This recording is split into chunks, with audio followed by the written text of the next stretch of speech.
Good evening, viewers, and welcome back to yet another episode of Family Matters. Tonight, we will be beginning our second series, The Impact of Separation on the Family. This program comes to you under Child Links Recovery Safeguarding Reintegration Initiative and is spearheaded by ChildLink. The program is funded by the delegation of the European Union to Guyana. Like I mentioned earlier, we will be discussing the impact of separation on the family. And tonight I have two young men in studio with me who will be sharing their expertise. So I'll have you introduce yourselves. Okay, hello Guyana. My name is Asani Tini. I'm the Monitoring and Evaluation Officer on the Recovery, Safeguarding and Reintegration Initiative, which is being implemented by ChildLink. Hi everyone, no stranger to this program. Yes. My name is Milton Smith. I work with the Ministry of Social Protection, the Child Care and Protection Agency. I'm attached to the East Bank Department, of which I'm presently supervising. So once again, our guest, Milton also, who is a very familiar face on our program, and we have Asani Tini. They will be discussing the impact of separation on the family with emphasis, or we will be placing a focus, that is, on child abuse and children being placed into institutional care. So before we go any further into our discussion, would anyone of you like to just give our viewers an insight on the importance of a child growing up in the family? We cannot stress this more than it's already stressed. The best care for a child is family-based care. The best home for a child is the home where their parents, their fathers, their mother, their siblings are. Institutions are alternative care. And even if a child is to be placed in an institution, that is the last option. Because we don't want to separate a child from family. Family gives identity. Yes. Family gives value. Family gives support. Family helps you to understand that you belong to somebody and somebody cares about you. And so you can grow up among familiar people. That's why even if you migrate from this country 10 years, you always come back. Or if you move away from your family, you tend to always go back to them, because that's where your value, that's where your morals are taught, that's where you were given that identity. So family is important. Family is important. Well, I think family is what the human cell is to the human body. If the cell is not okay, if there's something wrong with the cell, the entire body feels defects. And it's in the family where children learn, as Milton said, values, and values that are important to the function of society: respect for authority, respect for the law, courtesy, respect for self, how to value yourself, how to treat your body in the right way. And those little values that we learn in the family, it has public security implications, it has public health implications. If a child doesn't learn how to treat their body right, then they get sick. If a child doesn't learn the little value of respect for authority in the home, it can translate when a child grows up into an adult into crime, these public security matters. So the family is just central or important, and what goes on in the family has rippling effects on society as a whole. Okay, so there are different factors that leads to families being separated.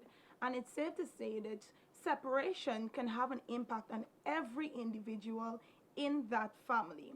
Now, one of the reasons children are separated from their families would be abuse, child abuse. It's a very sad reality that we have to face as a society.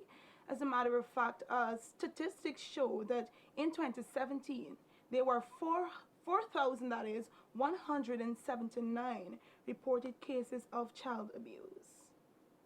There's, yes, that's a lot. That's a lot. And those are just reported cases, because there's always a black figure, where the abuse is happening, but children aren't reporting. So it's a very bothering nature and a very bothering issue that we're faced with, and the fact that it has a lot of negative effect on the family, especially when children have to be removed from their homes as a result of abuse, because it's then trauma on trauma, which you guys will Correct. discuss a little bit more. So can you, like, why are children, Milton, I'll direct this question directly to you. Why are children removed as a result of abuse? All right then. I would stress this again. The Child Care and Protection Agency's mandate is not to first remove a child in the case of a situation. We don't always want to just take children away from their families. Situation might present itself. Now, the first thing we do, if a situation presents itself, meaning the child was sexually molested or the child was physically abused, if the parents are separated, we first look to the parent, the unoffending parent, meaning the parent that did not commit the offense. If it was committed by a parent or someone within the household that the child is living, right? We look for the unoffending parent, and that parent might be the father, right? We stress that children have two main parents, it's a mother and father, and when those barriers fail, then we explore additional support. So if a child was sexually molested by, or let us say, our stepfather or by our father, and those persons reside within the home, now we can't have the child remaining in that environment with the person who would have abused the child, because the child hasn't having to see that person on a daily basis. Imagine the trauma or the impact it would have on that person's whole demeanor, right? And sometimes when children are abused, threats are made that if you tell anybody, we can kill you. And you having to see your father and your mother and everybody said, no, you have to look at your father. He is the abuser. Just because he supports you and just because he... So we try to remove that child from that environment and place that child with a family member first. Sometimes the news get around that this child made this allegation, and so nobody wants to care for the child. No family member wants to care for the child.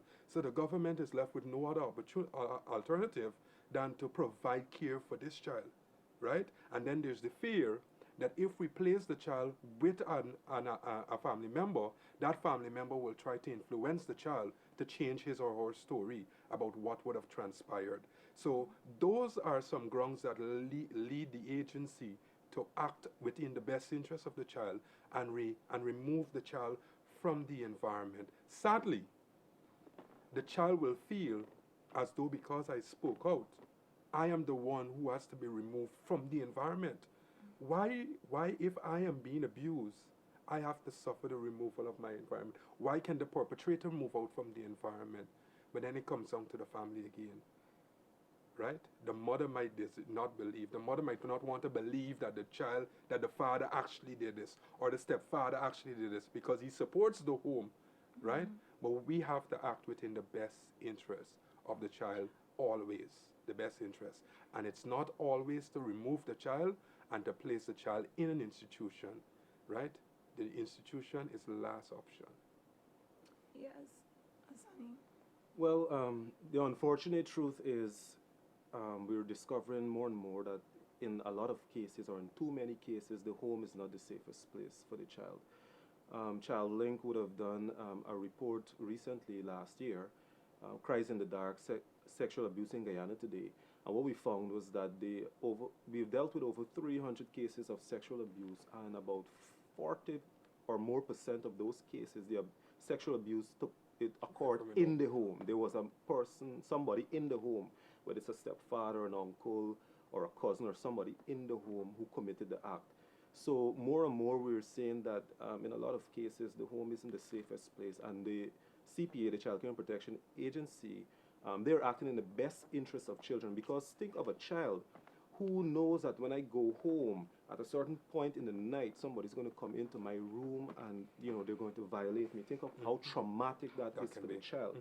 And no child deserves to be in that position. So that is why it is in the child's interest sometimes for them to remove the child. And unfortunately, there are cases where the perpetrator remains in the home because of whatever glitches in the system.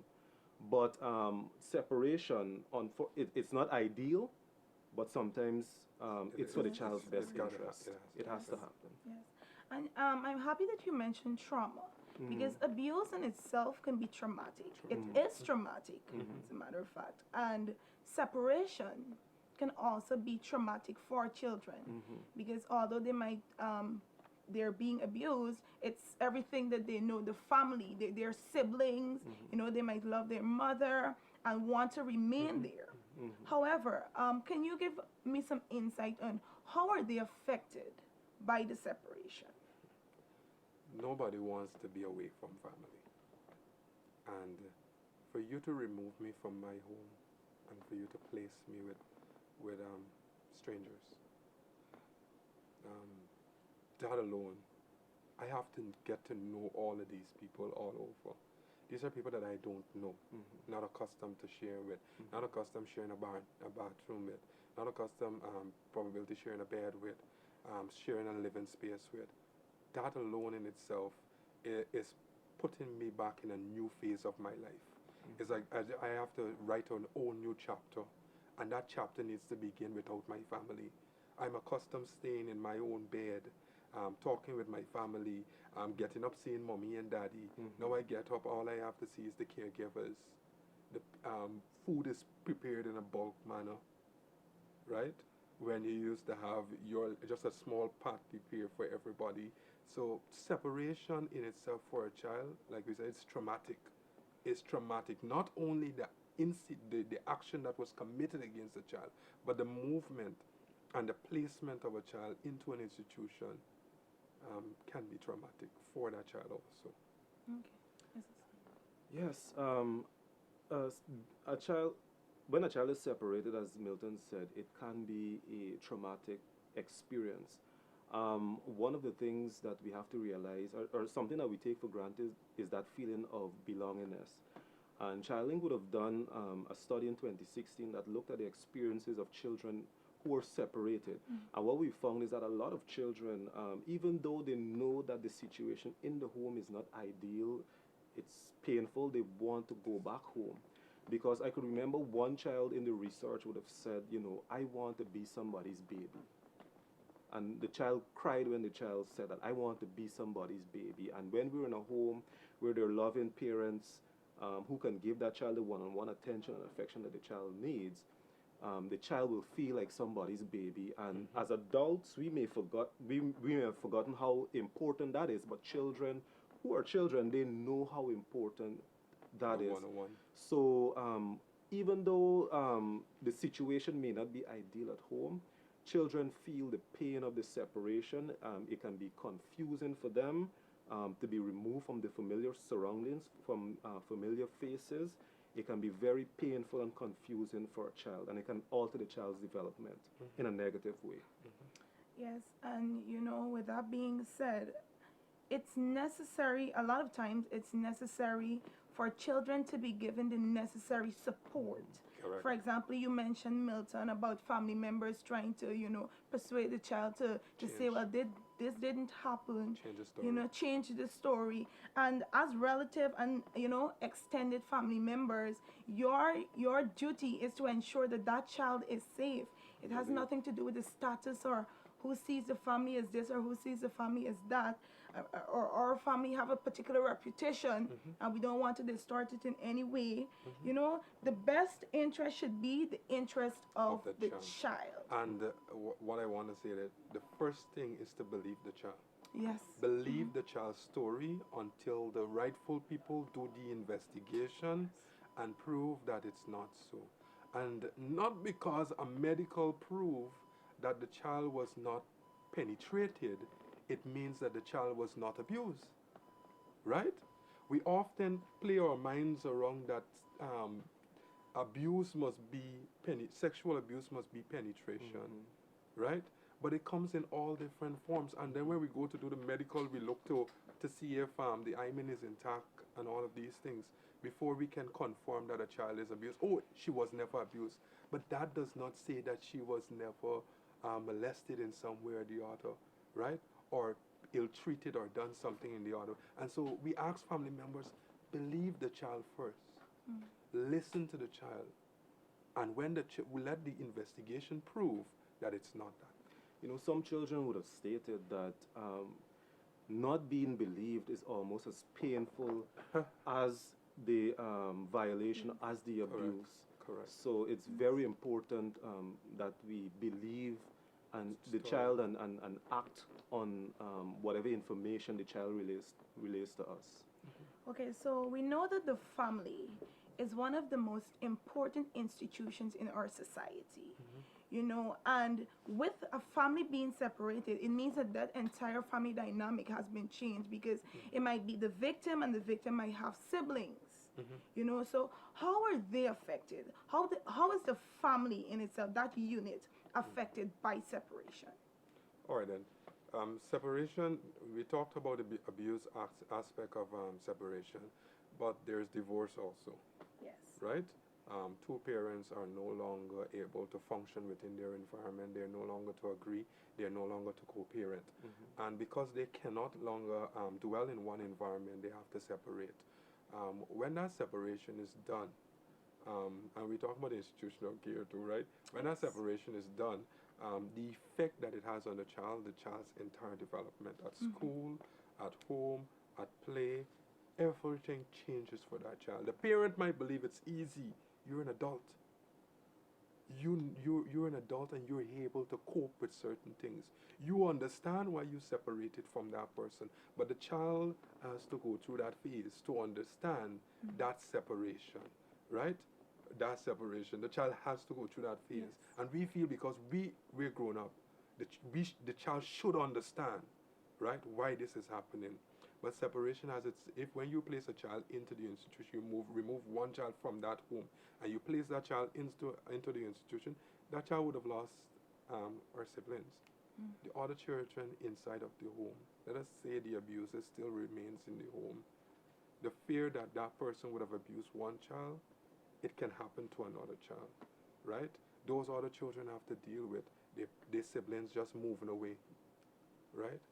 I have to wake up every morning, and when I go to my sister's room, she's no longer there, right? I have to hear all of these stories about my sister, right? That other people don't believe her, she's a liar. And these are things that happen in families, that they talk in the presence of the other children there, and they're listening. And when we believe that the children are not listening, they are listening, and they're observing whatever we share, right? And we treat them as though they're not individuals. But they are individuals, they are humans, and they have a right to be involved in all of this separation and everything that is happening, because they are key members within the family. Well, I'll look holistically. For some parents, the separation can bring about a feeling of helplessness, because when the child is removed, you've reached that point where the child is removed. Some parents might ask themselves, well, what could I have done better? How did it reach to this point? And it, as Milton alluded to, it's painful for the parent and also for the siblings. But the parents may wonder, how did it reach to this point? How did it get here? What could I have done better? And then, persons might want to blame themselves